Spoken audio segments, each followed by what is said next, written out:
We're in the book of none other but Ezekiel, right?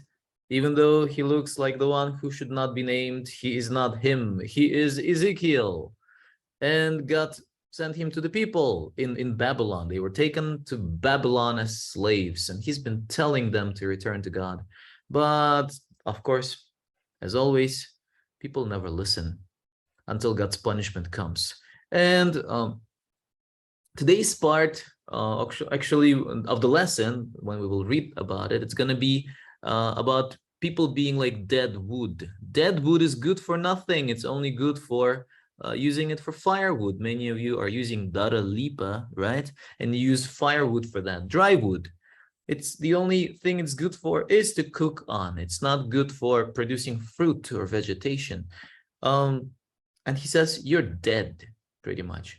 You're like dead wood. And let's see, we'll continue. We talked about that, I think, either yesterday or 2 days ago. Say to them, I have no pleasure in the death of the wicked, but rather that the wicked turn from his way and live.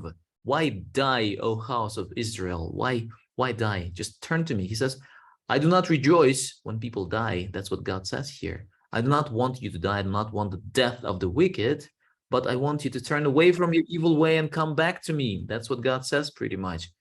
Oh my goodness, what is that? And here, this is the rattle part.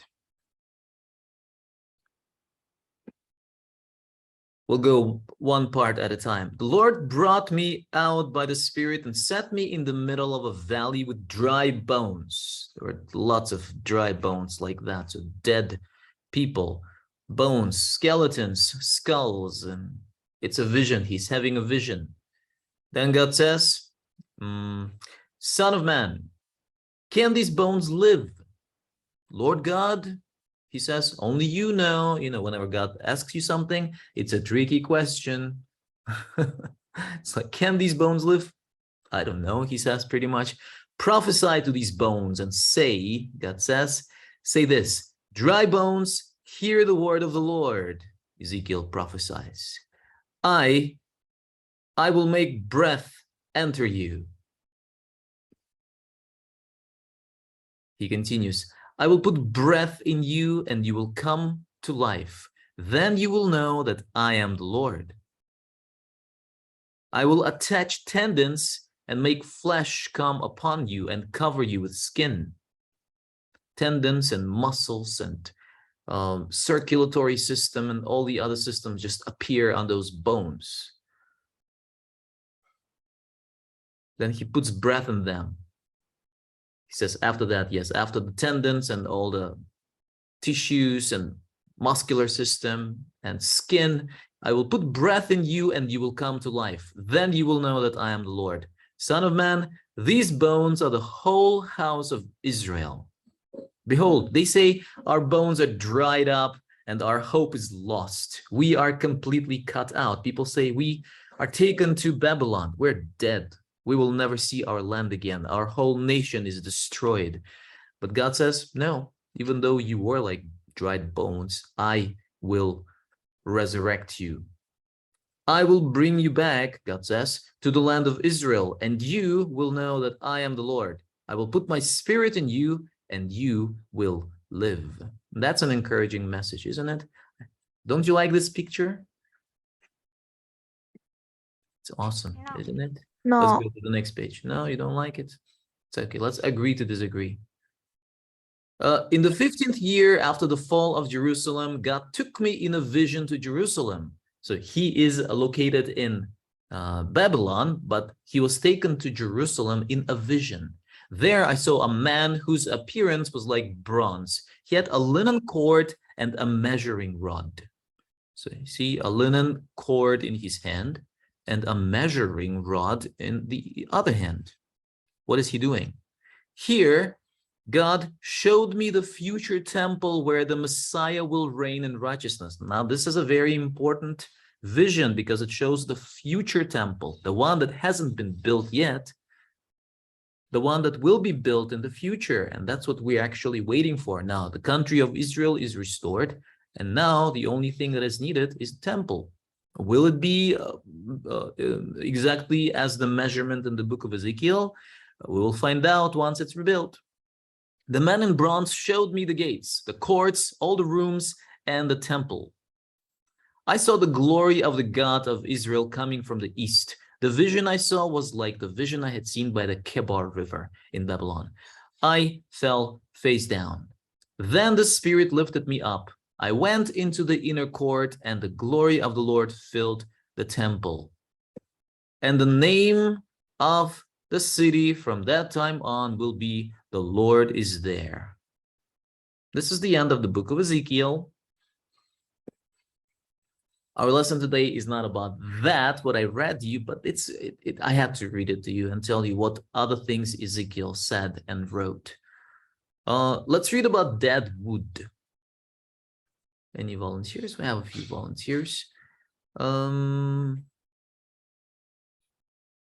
do not remember who read yesterday, but okay. Guyana, will you read the first part? Okay. Okay.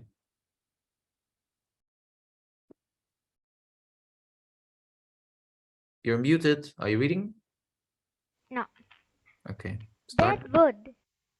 One day the Lord asked Ezekiel, "What use is there for the wood of a dead vine? It can't be used for carving something useful, and it doesn't even make good firewood. Trees of the forest are much better for that. When you do use it for firewood and the wood becomes charred, it is even more useless than before. Just as a vine that does not bear fruit is carved up and burnt, so I will remove Jerusalem and punish the people because they have chosen to be unfaithful to me. I will turn their country into a desert." That's right. Because they were like dead wood. They were dead on the inside. They were dead spiritually. That's why he said, I'm just going to get rid of them. But he will bring them back. That's the promise. Abhinesh, are you there? It's Abhishek. Okay. Abhishek? Okay. Oh, there are two names. Abhishek, then. Can you read this part? Am I bearing fruit? Because that's really important. Am I bearing fruit? We face many choices each day. Some choices are important, some are not. Some choices can be made for us, others can only be made by us. Some decisions can be changed, some cannot.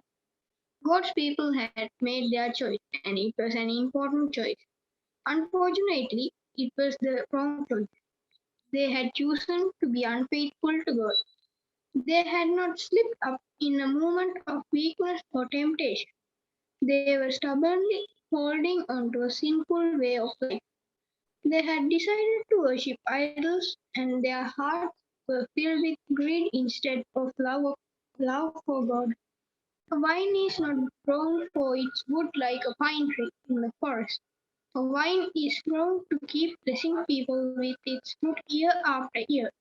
While the tree is eventually chopped down for its wood, Jesus said that God is the gardener who cuts off every branch that bears no fruit, while every branch that does bear fruit, he cuts back so that it becomes even more fruitful. John 15, verse 2. We have been chosen to bear fruit, not to end up as firewood. That's right. It's the word bear, bears fruit. If the branch does not bear any fruit, what's good at it's good for nothing. That's why if we do not produce fruit, we're like the branch, the dead wood. That's what we are like. And that's why he cuts it off. There was a story in the New Testament when Jesus went to a fig tree, I think it was a fig tree, and he found no fruit on it. And he said, I mean, Yes, sir. you, fig tree, you're I read supposed that. to, you read that part, right? Fig tree, you're supposed, I mean, the creator of the whole universe is here in front of you, and you have nothing to give me. I mean, this was the purpose you were created for, to give fruit. The next day, when they walked by it, it was dead. It died, it dried up. The point is fruitfulness. If we continuously, study God's word, but we bear no fruit, it's a waste of time. It means something's wrong there. What is the fruit of the Spirit? Who knows all 9 fruits of the Spirit? I know that Daniela knows them, but Daniela is not here. Who knows any fruit of the Spirit? Well, maybe not all 9, but some of them. Love and peace. Yes, a couple of them. Love, joy, peace, patience, kindness, goodness, faithfulness, gentleness, and self-control. These are the 9, 3 to the power of 2 fruits Have of the you Spirit. by-hearted them or something? I didn't remove anything. Maybe they are named differently in different versions of the Bible, but let me No, repeat it I one more meant, time. have I'll you repeat them. It's pretty much the by-hearted same them thing. or something? Which one? Have you by-hearted them or something? By hearted. Is it English? Yes, Yes. Let me. By hearted? yes. What does by hearted mean? Even Let I me don't repeat, understand. okay, in a easy language for you to understand. Love. See the shape of lollipops behind me? It's love. Joy. Got it. Like, do you have joy in your life? Or are you Yes. always depressed or something? Yeah. Today also No. I had That's the fruit of the Spirit. Knowing God, knowing His Word would automatically, without you trying hard, would give you that fruit of the Spirit. Love, joy, peace, you would have in your heart. Love, joy, peace, patience. Everybody knows what patience is and lack of patience. If you have anger management problems, it means you have no patience. Love, joy, peace, patience, kindness. I don't have to explain that. Goodness, faith. Did I skip a few? Love, joy, peace, patience, kindness, goodness, faithfulness, gentleness, being gentle, not being rude and rough and offending people. Yes. Love, joy, peace, patience, kindness, goodness, faithfulness, gentleness. Self-control. Self-control. Yes. Be controlling yourself, really important. Yeah. All of them are fruit of the Spirit. And if you believe in God, they would be in your life without you trying. You don't have to try hard. It's like a tree. Tree just, stands there, gets some sunlight, gets some water, gets some warmth, and produces fruit. It doesn't, doesn't try hard, doesn't try to poop them out very hard. Just the fruit appears without the tree doing anything in a difficult way. It's easy. Just be with God, abiding God. It says abiding means being in His presence, loving Him with your heart, and then all that fruit will be in your life, all of them, without you doing anything. It just miraculously appears, and you see it, and other people see it in you. People are saying, "Wow, why are you so joyful all the time?" I mean, we have exams. There's no joy in life, or things like that. Let's read a verse for today. It's 9 o'clock already. See, talking too much. Ready, go. Every tree that does not bear good fruit is cut down and thrown into the fire. Thus, by their fruit you will recognize them. Matthew 7, 19, 20. 1920. That's right. Who wants to pray for us today for the fruit to be produced in our life? And then let's talk about fun day tomorrow after all of your exams are over. Okay, exams are still not over. Janin, do your exams finish tomorrow too? Joyful. Tomorrow is the last day, Janindu? No, after tomorrow. One day after tomorrow. It's okay. We'll just we are sure you'll do well. I get really joyful when I see an easy question on the test paper. And when you see a hard one, you're like, yay, I'm gonna learn something new. See? Yeah. That's the attitude. That's what matters. No, that doesn't happen for me. Doesn't happen That to you? happen. It's okay. The attitude I and try to perspective, understand it. your I try perspective to on solve the life, problem. learning something new, we all hunger to understand and to gain some knowledge. People do that. People have that. That's why we say a life is a Learning very new long things, journey. understanding this world in a better way. We all have that hunger to understand. So when you get a difficult question, rejoice from now on. So who's praying? There's one hand raised. Sir, it's the other way. Isit, you want to pray? No, What are you saying? no, nothing. Nothing. Is it you, Isit? Yes, it is me. Okay, but nothing. All right. Somebody pray. Sarah, your hand is up. Would you like to pray for us? I think not. No, sir. Sorry.